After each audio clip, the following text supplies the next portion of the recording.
Level 1, the nobody. You are 14 years old. You live in a small flat in a city that has forgotten it exists. Your father works at a factory that pays him just enough to keep him too tired to be angry. Your mother cooks with whatever is left after the rent. You share a bedroom with two brothers who do not speak much. You are not special. Nobody has told you that you are special. That is the part that will matter later. You go to a school where the teachers do not remember your name. You sit in the back. You watch. You notice things other children do not notice. You notice it has nothing to do with being right. A bigger boy takes your lunch in the courtyard. You do not fight him. You wait 3 days. Then you tell the right person the right thing about that boy and someone else handles it for you. The bigger boy never touches your lunch again. You are 14 years old. You have just learned the most important lesson of your life. Power is not about the fist. It is about who throws it for you. Level 2, the student. You are 19. You are the first person in your family to go to university. Your mother cried at the bus stop when you left. Your father shook your hand and looked away. You study political science. Your professors talk about democracy and systems. You listen carefully, not because you believe them,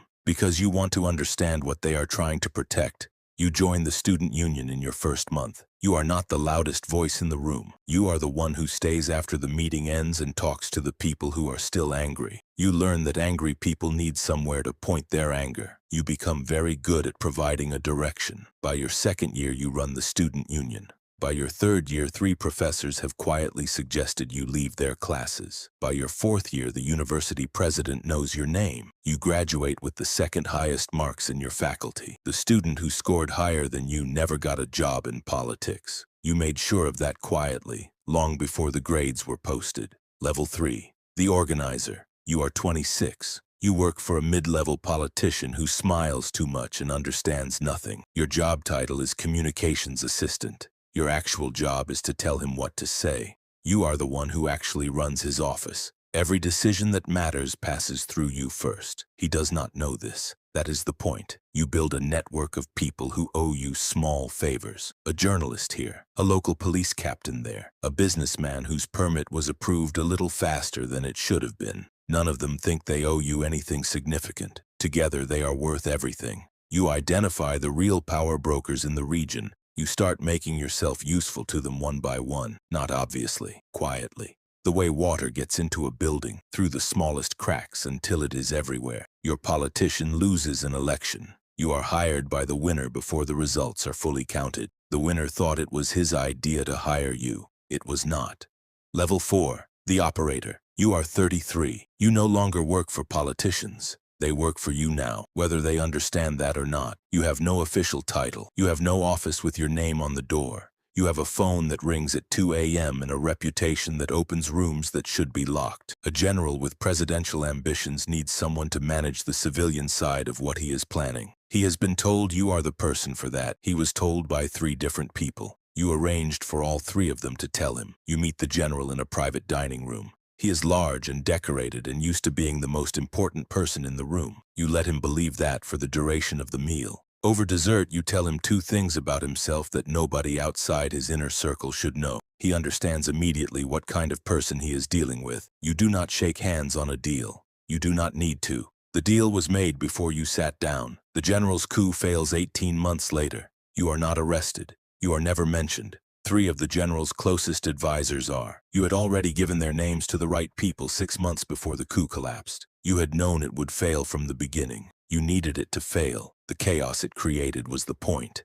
Level 5, the candidate. You are 38. You have decided it is time to stop working through other people. Other people make mistakes. Other people get scared. Other people talk. You announce your candidacy for a seat in the national parliament. The announcement surprises everyone except the 12 people who already knew, the 4 newspapers that had already been prepared to cover it favorably, and the 3 opponents who quietly withdrew their own candidacies in the. Your campaign promises are simple. Order, strength, a country that works for its people again. You do not specify which people. You do not need to. You win with 61% of the vote. The Election Commission announces the result. 2 members of the Election Commission have been on your payroll since the previous year. The result would have been similar without them. You kept them there because similar is not the same as certain.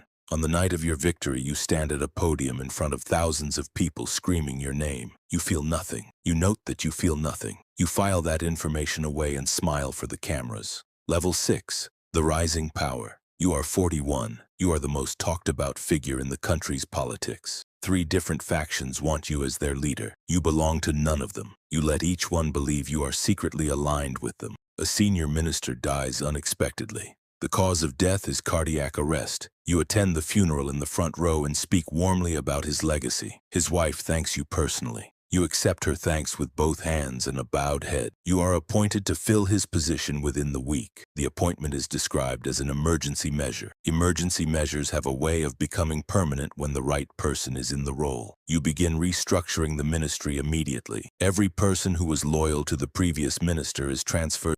Every person who replaces them owes their position directly to you. Within 8 months, your ministry has 3 times its previous budget. The other ministers have begun asking your permission before making decisions that technically do not require it. You always give permission. That is not the point. The point is that they asked. Level 7. The Consolidator. You are 44. The president is old and sick and surrounded by people who are already positioning for what comes after him. You are one of those people. Unlike the others, you have been positioning since before he got sick. The president calls you to his residence one evening. He looks smaller than he did on television. He tells you he trusts you more than anyone around him. You tell him that means everything to you. Both of you know only one of those statements is true. He announces you as his chosen successor 3 months later. The announcement is carried on every television channel simultaneously. You arranged that? You also arranged for his 2 most likely rivals to be implicated in a corruption scandal that morning. The timing was not a coincidence. The transition happens faster than anyone expected. There is a period of what is officially called constitutional restructuring. During this period, 3 newspapers are shut down. 2 judges are removed from their posts. 1 general who objected publicly is transferred to a base. Nobody calls it a coup. You made sure of that. A coup is messy. What you did was paperwork.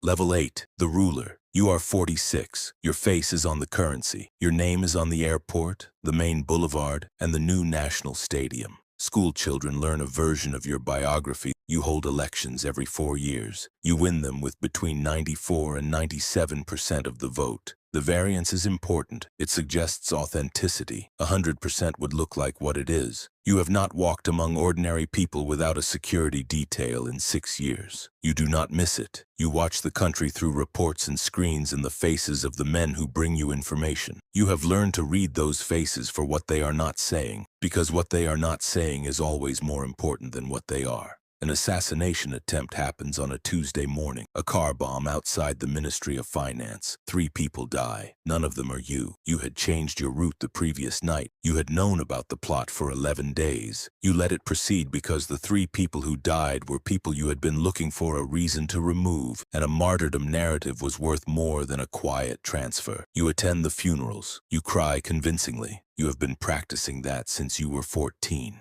Level 9. The Tyrant. You are 54. The country works. That is what your advisors tell you. That is what the reports say. The prisons are full, not of criminals. The criminals were useful until they were not. The prisons are full of professors, journalists, opposition politicians, and 1 poet who wrote a single verse. Your own children do not visit often. Your eldest son lives in another country. Your daughter has not called in 8 months. Your wife attends the state functions and stands at the correct distance and looks at a point slightly above your shoulder when you speak. A protest breaks out in the eastern region. Young people mostly. They carry signs with your name on them, but not the way your name appears on the currency. You watch the footage on a screen in your office for 6 minutes. Then you make a phone call. The protest is gone by morning. The footage of the protest is also gone by morning. You go to sleep that night without thinking about it again. Level 10. The fall. You are 61. The thing about building a system entirely around yourself is that when the system begins to fail, the economy has been collapsing slowly for 3 years. Your advisors did not tell you. You found out from a foreign newspaper. The protests this time are different. They are not young people with signs. They are everyone everywhere, and they are not carrying signs. They are carrying the kind of quiet that comes before something irreversible. Your security chief comes to you on a Wednesday morning. He does not sit down. He tells you that 3 of your generals have already been in contact with the opposition. He tells you the army will not fire on the crowds. He tells you this while looking at the floor. You have 4 hours. You leave in a convoy of 3 cars, not the official presidential motorcade, 3 plain cars through a back gate at dawn, the same gate the kitchen staff use.